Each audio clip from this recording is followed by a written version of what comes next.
नमस्कार, एफएनओ की पाठशाला में आपका स्वागत है। मैं हूं मानसी दवे और दोस्तों कहते हैं कि मेहनत सीढ़ियों की तरह होती है और नसीब लिफ्ट की तरह। लिफ्ट तो कभी भी बंद हो सकती है लेकिन सीढ़ियां हमेशा ऊपर का रास्ता दिखाती है। तो मेहनत कीजिए और नसीब को कोसना बंद कीजिए। वही कर रहे हैं हम एफएनओ की पाठशाला में, जहां हम बड़ी मेहनत से फ्यूचर एंड ऑप्शंस को समझने की कोशिश कर रहे हैं और आसानी से हमें समझा रहे हैं जी बिजनेस के मैनेजिंग एडिटर अनिल सिंघवी जी। आज जिस कॉन्सेप्ट को हम समझ रहे हैं उससे मुझे लगता है फायदा और नुकसान काफी हद तक समझ आ जाएगा। ओके। और वो है हेजिंग। हाँ, तो हेजिंग है क्या? एक्चुअली वायदा कारोबार की शुरुआत ही हेजिंग के लिए ही हुई है।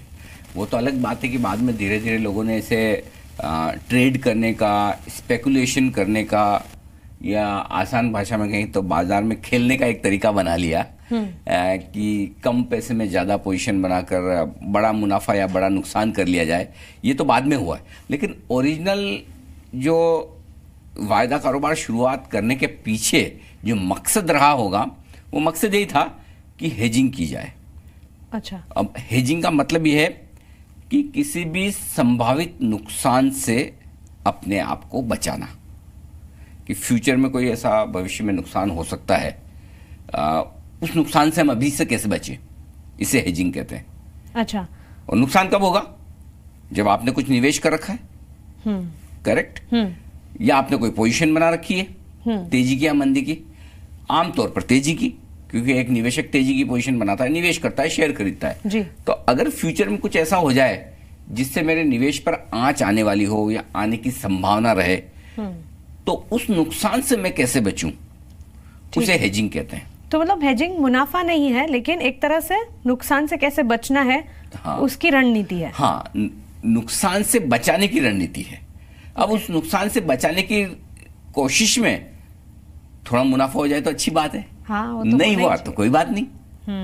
ये तरीका है, इसे हेजिंग कहते हैं। ठीक है, थोड़ा उदाहरण दूं मैं आपको। समझो आपने कुछ शेयर खरीद रखे हैं, हाँ, किसी भी शेयर का नाम ले, रिलायंस खरीद रखे हैं जी। ठीक है, आपका भरोसा है कि रिलायंस मुझे 2, 3, 5 साल रखना है, अच्छा शेयर है, मेरे पोर्टफोलियो में बढ़िया प्रॉफिट देगा। लेकिन बीच में कहीं आपको ऐसा लगे कि ठीक है, रिलायंस तो अच्छा शेयर है, मैं रखूंगी भी, लेकिन कहीं कोई दिक्कत बाजार को लेकर हो सकती है। मतलब ये जो मैंने खरीदा है वो कैश मार्केट में खरीदा है? हाँ, कैश मार्केट में खरीद कर आपने डिलीवरी लंबी अवधि के लिए ले रखी, इन्वेस्टमेंट है ये, ठीक है, ठीक है। लेकिन आपको लगता है कि नहीं, कहीं मैं 3-5 साल के लिए सोच रही हूँ कि रिलायंस को रखूँ, लेकिन उस बीच में कभी कहीं कोई ऐसी इवेंट हो जाए, कोई ऐसी घटना हो जाए जिससे बाजार नीचे जा सकता है, तो उस संभावित नुकसान से बचने के लिए आप जो कुछ करेंगी उसे हेजिंग कहते हैं। उसके अलग अलग तरीके जो हम आगे विस्तार में बात करेंगे, लेकिन ये कि हाँ, आपका निवेश है और उस निवेश में अगर किसी तरह के नुकसान की आशंका हो, उस आशंका को कम करने के लिए, उससे बचने के लिए आप जो ट्रेड करेंगी उसे हेजिंग माना जाएगा। तो सर फिर क्या ऑप्शंस के जरिए हेजिंग होती है? हाँ, ऑप्शंस के जरिए तो होती ही है, फ्यूचर्स के जरिए भी हो सकती है। तो पहले मैं आपको फ्यूचर्स का बता दूं। ठीक है। सिंपल है कि आपने कैश मार्केट में कोई स्टॉक खरीदा है, मसलन रिलायंस जिसकी हम बात कर रहे हैं, आपके पास डिलीवरी पड़ी है, आपने अपने पोर्टफोलियो में डीमैट अकाउंट में रखा है कि लंबे समय के लिए रखेंगे, इसे जल्दी बेचना नहीं है जी। लेकिन शॉर्ट टर्म में कोई ऐसी आपको घटना दिख रही जो बाजार को नीचे खींच सकती है। और इस बाजार की सबसे बड़ी खूबसूरती यही है कि जब बढ़ता है तो सारे स्टॉक, सारे नहीं तो ज्यादातर स्टॉक मेजॉरिटी एक साथ बढ़ते हैं, हाँ, और घटता है तो अच्छे स्टॉक भी घटेंगे, हाँ, भले उनका उस गिरावट से कोई लेना देना ना हो, फिर भी। तो ऐसी सिचुएशन में अगर ऐसा लग रहा है कि रिलायंस का स्टॉक किसी वजह से, चाहे वो कोई घटना ऐसी जो हिंदुस्तान से जुड़ी हो या विदेश के बाजारों से जुड़ी हो, उसकी वजह से बाजार थोड़ा नीचे आ सकते हैं और उसका रिलायंस से ज्यादा कुछ लेना देना ना हो, जो स्टॉक आपके पास पड़ा है उससे, और उसके दम पर अगर बाजार नीचे आने वाला और आपका स्टॉक भी नीचे आने वाला हो, तो आप क्या सोचेंगे कि अरे शॉर्ट टर्म में नुकसान हो जाएगा, हाँ, और रखना तो लंबा है, या फिर कोई अनिश्चितता वाली स्थिति हो कि पता नहीं कुछ ज्यादा खराब तो नहीं हो जाएगा। समझो आप जैसे इलेक्शन आएंगे, हाँ, ठीक है, चुनाव होंगे 2019 में जी, तो चुनाव के वक्त डर रहेगा कि पता नहीं चुनाव के बाद क्या होगा क्या नहीं होगा।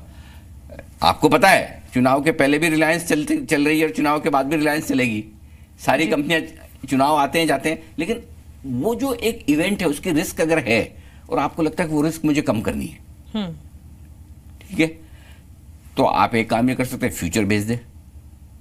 जितनी क्वांटिटी का शेयर आपके पास पड़ा है जी, तो फ्यूचर भी थोड़ा बेच दें, उतना बेच दें जितना आपकी मर्जी हो, जितना आपको रिस्क कम करनी है उतना फ्यूचर बेच के रख दें।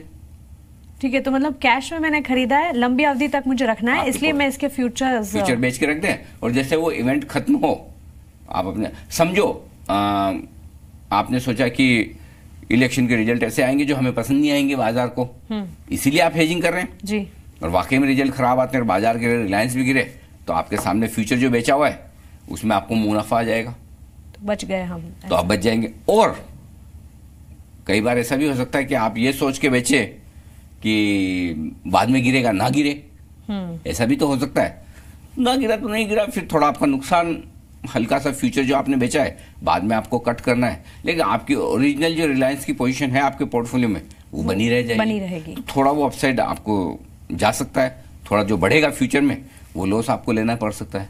लेकिन है ये कि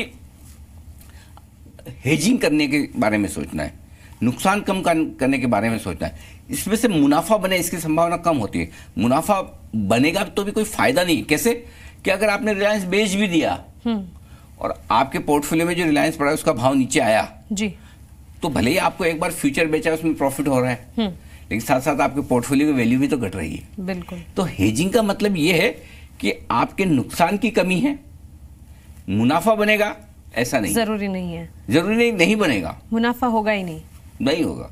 अच्छा, अगर इवेंट आपने जैसा सोचा वैसे नहीं निकली, आप सोचे थे कि मंदी हो जाएगी, तेजी होगी, तो वैसे ही आपको फ्यूचर में नुकसान देखना पड़ेगा। नो डाउट आपकी शेयर का भाव भी बढ़ेगा, जी, करेक्ट जी, शेयर का भाव बढ़ेगा, लेकिन सामने फ्यूचर का भाव भी बढ़ेगा, तो फ्यूचर पे आपको नुकसान हो जाएगा। अगर आपने सोचा मंदी होगी, मंदी हुई, फ्यूचर का भाव घटा, आपको प्रॉफिट हो गया क्योंकि आपने बेचा हुआ है फ्यूचर, लेकिन साथ में आपके शेयर के भाव भी तो घट रहे हैं जो आपके पास घटेंगे। तो ये सिर्फ और सिर्फ हेजिंग करने के लिहाज से, अपने को नुकसान कम करने के लिहाज से, न कि मुनाफा कमाने के लिहाज से। अच्छा, तो ये तो एक इवेंट आपने बताया कि चलिए इलेक्शन, लेकिन इसके अलावा ऐसे कौन से इवेंट्स हैं या ऐसा कब होता है जब हेजिंग करनी चाहिए? मतलब ये आपको जिस वक्त डर लगे कि बाजार गिर सकता है उस वक्त हेजिंग कर लीजिए, लेकिन मुझे मेरा शेयर बेचना नहीं है।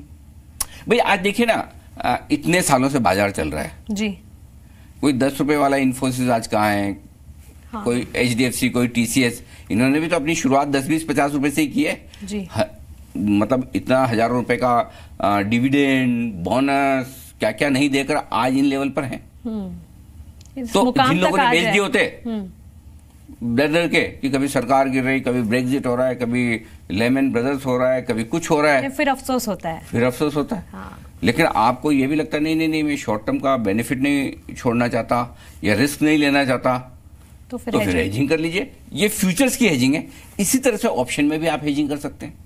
ठीक है, तो फिर ऑप्शंस में हेजिंग किस तरह से कर सकते हैं और एक हेजिंग और स्पेकुलेशन में फर्क क्या है, हाँ ये समझना बहुत जरूरी है। अगली क्लास में समझ लेते हैं। आप बने रहे हमारे साथ। नमस्कार।